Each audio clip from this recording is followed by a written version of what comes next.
And so suddenly you're competing with not just every English or British footballer, but you're competing with every footballer around the world in your age group to try and play at a top academy. Some of the teams in the championship would win first tier leagues in most other countries. Would you ever consider coming to play in India?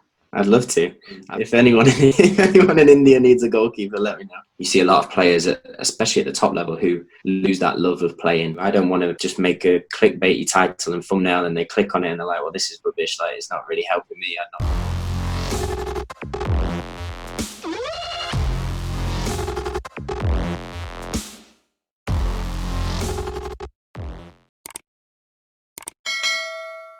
What's up, people, and welcome back to another Wednesday Wisdom video.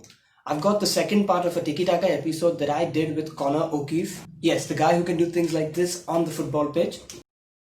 Now, if you haven't seen the first part of this episode where Conor talks about his journey into football and the unique route he took to become a professional, then make sure you hit the I button and go give that a watch and then come back here. I will link this video at the end screen of that one so you can jump right back. But in this video, Conor gives us an interesting insight into the structure of English football, especially in the lower leagues, the level of competition and why it's so difficult to make a career even in the lower leagues, the three most important things for you to achieve your goals, and much more. So make sure you watch until the end of this video. If you're new around here, make sure you hit that subscribe button. You'd be an absolute legend because I'm trying to reach the 200 mark as soon as possible. While you're at it, don't forget to turn on the notifications so that you get an update when I post new videos. If you like what you see, make sure you hit the like button. It would really help me out in the YouTube algorithm. And if you want to get involved, then make sure you're using the comments to let me know of your suggestions or any questions that you have for professionals like these. Also, be sure to check out Conor's channel. I will link his channel at the end screen of this video so you can access it without having to skip the video. And we move on to the next section that I call recovering possession. And now we are coming back to real time. And the first question is, practically, what are the things that make it so difficult to make a career in England? I think it's very difficult because, first of all, England has a lot of people that want to be footballers. I think India, I've never been to India, so I wouldn't know. You'll be able to tell me, but I think there's obviously cricket's a massive sport, so people want to play cricket and some people want to play football. And you look in America and you've got basketball, American football, soccer, hockey, baseball. In England, it's football. Rugby to an extent, but football is the main sport of the country. And every boy, and now a lot of girls as well, grow up wanting to be footballers. And I think that obviously makes it very competitive. I think probably the fact that the Premier League is widely considered the best league in the world. And if you want to be a footballer anywhere in the world, you want to play in the Premier League. So now you suddenly get top level footballers coming to England from very young ages. You've got lads coming into academies at 12, 13, 14 from abroad. And so suddenly you're competing with not just every English or British footballer, but you're competing with every footballer around the world in your age group to try and play at a top academy. And then as you drop down the leagues, the culture of the football changes massively. So even going into like third tier, League One, League Two, the conference, the football becomes very direct, becomes very physical, and that lends itself to a certain type of player. So there's a reason why I've had to go abroad and try and build a career. And even now, really not yet look at playing in England, because I don't feel like I've built a CV strong enough to kind of outweigh what people would say as physical disadvantages for playing in England.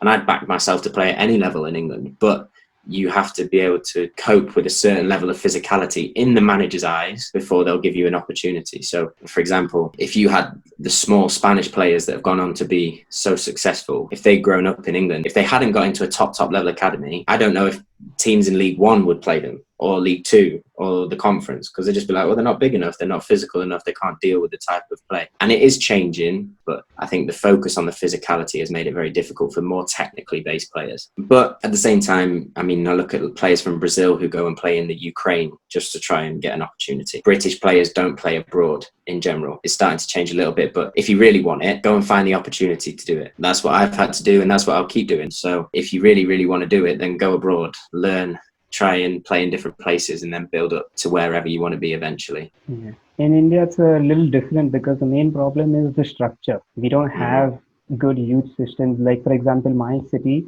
is football crazy. The main sport we play here is football, but there's no Right. academy. There's no academy, there's no club, nothing. Yeah. But it's interesting that you mentioned the lower league. How high is the competition in the lower divisions in England? Because a lot of people overlook those divisions. Yeah, it's very, very high. I think if you can build a career as a professional footballer in League Two, League One, I mean, the Championship is becoming more of an elite league. Some of the teams in the Championship would win first tier leagues in most other countries. Yeah. So I think the Championship is a very elite league. But even League One, League Two, Conference, if I meet a player that has had a career playing at those levels full time for 10, 15, 20 years, you have massive respect, because it's so difficult to get into that level, and then it's just as difficult to sustain it because they're not earning top money, but the level of footballer that they are, I mean, they might not be as technically gifted as maybe someone who's playing in second division in Spain, for example, but they know the game. They are a professional footballer. They're very consistent. They don't make mistakes. There's a lot of pressure. A lot of fans go and watch League One, League Two, conference games. Team players and managers are playing for their living. So if you lose and you lose your job as a manager, you can't pay your rent, you can't pay your mortgage, you can't buy food. Like, there's a lot of high pressure because it's full time, but the money isn't massive. So people are playing for bonuses. They're playing to earn a living. So it's an intense league to play in. And I think even like myself, I mean, I get a lot of people who don't really understand English football saying, oh, you should play League One, you should play League Two. I'd love to play League One, League Two. I'd snap your hand off to play League One, League Two. I would back myself to be able to do it. But to earn that opportunity, you have to do a good job and you have to show that you're capable of doing it. And that's what I'm trying to do. But I think some people look at it and go, oh, it's only third tier or fourth tier in England, and they don't realise how difficult it is to get in and then to perform in that level. So hopefully I'll be able to document that with keeping goals. But it's a great level to be playing at, and you want to keep progressing, obviously. But I have a lot of respect for players who play at that level. Yeah, and it's quite unfair to them that people don't see that side of it. Yeah, of course. All right. So obviously you touched on the fact that you did a university degree, and I also knew about the story of you signing as a trialist for 2 years, and so that you could complete your A level. So how important do you think education is in the development of a player, and practically how did it help you? I think education is huge. I always say that I think the system in the UK is wrong, because I've seen players that have had to sacrifice their education for the opportunity to become a professional footballer and not make it. And I know that they could have done good qualifications. They could have gone to university. They could have got a degree. I'm not saying you have to go to university or get a degree to be successful in life or to get a job. You don't, and it's changing. But I think for people that love education, they should have the opportunity to continue that alongside their sport. You look at the American model, and there's a lot of things wrong with the model in the US, but one thing I feel they've got right is the fact that if you're good at sport, it gives you an opportunity to get an education as well. And they get a scholarship and they get the opportunity to get a degree, and then they become a professional. Whereas here, the model is, if you want to be a professional, you've got to leave school at 16. And I mean, everyone talks about what if you get injured? What if things go wrong? What if you break your leg and you can't play football again? And it's true. You have to be aware of that. But I think, I mean, some people, football is their whole life and they don't want to have an education. That's absolutely fine. But I think there are some people who enjoy other things. They enjoy studying, they enjoy learning, and they also enjoy football, and they should have the opportunity to do both. And in my perspective, in my opinion, I think having an education also helps with your football. I remember Jens Lehmann talking about the fact that in Germany, they encourage you to have your education alongside your football, because take a very basic example, if you can learn to study and concentrate and be disciplined with your schoolwork, it'll help you with your training and it'll help you with your game. I know that if I go into a 2-hour exam, I can quite comfortably sit there for 2 hours and concentrate fully and not lose my head, not get unnerved or get wound up. And that's exactly the same as a game. I know that I can go into a 2-hour game and I can concentrate for the full 2 hours and I can solve problems. It works for both things. So I think having that education and that discipline and building your time management and all the skills that education gives you can be a massive benefit to your football. And hopefully I can help, I think, further on in my career is something that I'll try and work more on, because I feel like more kids should have the opportunities that I've been fortunate to have to combine the two. Yeah, that's a very interesting analogy you made with the exam and the match. All right. I know that you document your journey and how you improve as a player on your channel, and I won't ask you that so that people can go and watch that. But I want to know, What do you do every day to improve your presence on YouTube, to grow on YouTube? I think the main thing is to be consistent with your output. If you want to grow on YouTube, you have to continually put work into it. I think you might be lucky, you might have one video that blows up and you get lots of subscribers or lots of views, but if you want to build a community and you want to build a strong channel, you need to make sure you're consistent. So we kind of learned that with Keeping Goals, where we got to the point where, right, every Sunday at 1 p.m, that's when a Keeping Goals episode comes out.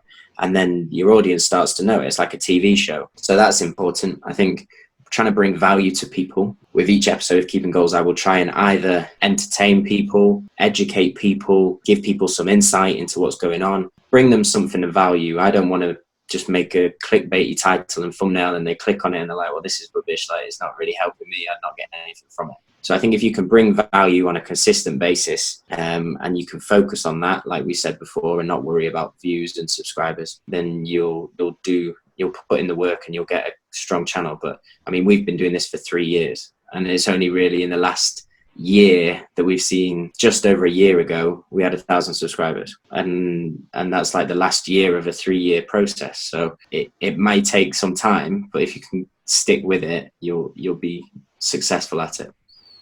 All right. Okay, with that good advice, we end the recovering possession section and we move into the next section that I call through pass. Since you are an adventurous person when it comes to playing abroad, would you ever consider coming to play in India? I'd love to.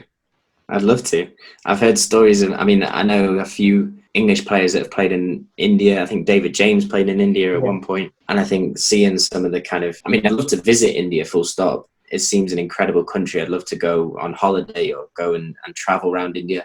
But I think I'd love to play because I think, like you said, in your city, you have a passion for football. And I think from what I've seen of some teams, like there's ridiculous amount of crowd there. Like people get really excited by the games, and I'd love that. I think it'd be amazing. If you did come to India, the fans would absolutely love you because of your online presence and all that.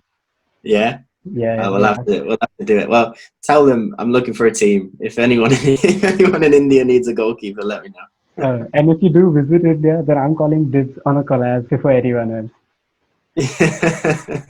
Very good.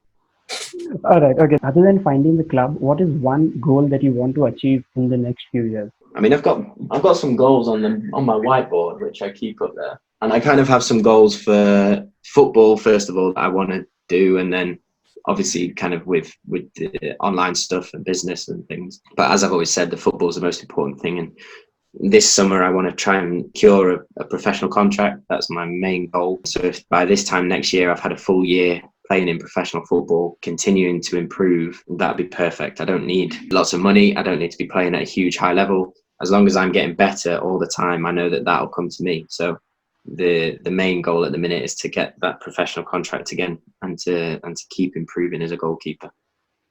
All right. Hopefully we can look back at this 1 year later and you would have just made a prediction. Yeah, that would be good. I'd like that.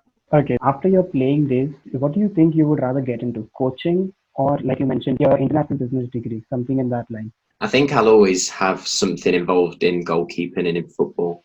I don't know if I'll be a coach in a traditional sense, quite like the idea of building a goalkeeping school or goalkeeping something where I can pass on what I've learned, because like you say, I've had a very unusual career, and even in my training I've worked on different things which not a lot of people work on, and it's brought me a lot of value. So if I can pass that on in some sense in type of coaching, but not in like your traditional goalkeeper coach at a club role, then that's something that I would be interested in doing. But I think the international business degree is good because I love different things take my fancy all the time. So, and there'll be something that pops up which I really love and I want to try for a bit, and I'll give it a go and try my best. And hopefully, touch wood, my life is very long and I can try lots of different things, and who knows what they'll be. But I think there'll always be something about goalkeeping that I'll always have some element of work in, hopefully. All right. Okay, with that, we end the through pass section and we move into the last section that I call extra time. And what do you think are the three most important things for any footballer, not just goalkeepers? The most important things for any footballer: resilience is the first thing. You will be told that you're not good enough. You will be told that you won't make it at every single level of the game. And having the resilience to continue regardless of that is very, very important. Dedication to improvement is the second thing. That every single day you want to get better, and you never think that you've made it. You never think that you're perfect. You never think that everything's right, regardless of if you're playing for Barcelona or a Sunday League team. And an enjoyment of playing the game. I think you see a lot of players, especially at the top level, who lose that love of playing, and you can see that it taxes on them that they have to continue to play for whatever reason, and they don't love it. I think when you lose that, it's quite hard to keep going. If you can have the love of playing football and remember it, that it's just a game that you loved playing when you were a kid and you're lucky to keep playing it, then I think those three things together will stand you in good stead. All right. And another thing that makes people forget the love for football is the constant pressure to get into a club, to get noticed. Exactly. Like, often those things will come, and they'll come when you least expect it. I mean, I'm in the position now where you can obsess about that and you can worry about that, but it's out of your control. All you can control is your training, your improvement. You enjoy playing the game, and hopefully something will come. I mean, you can try and create opportunities, of course, but worrying too much about that, like you say, can help you lose that love, and then you're on a downward spiral, really. Yeah, and that leads me on well to my next question, because I know that you are training very hard, even though you do not have a club. So what tips do you have to someone who is struggling mentally with whatever they're doing? So whatever they're aiming to achieve, not necessarily football. I think first of all, try and find someone to talk to share what you're struggling with. And it's quite difficult to find the right person, because some people will not necessarily help as much as they want to. So I mean, Guy Pye, who I work with, who's like my mental coach, is perfect because he used to play football. He understands what it's like to play. So I can talk to him about technical things about being a footballer, which I'm struggling with.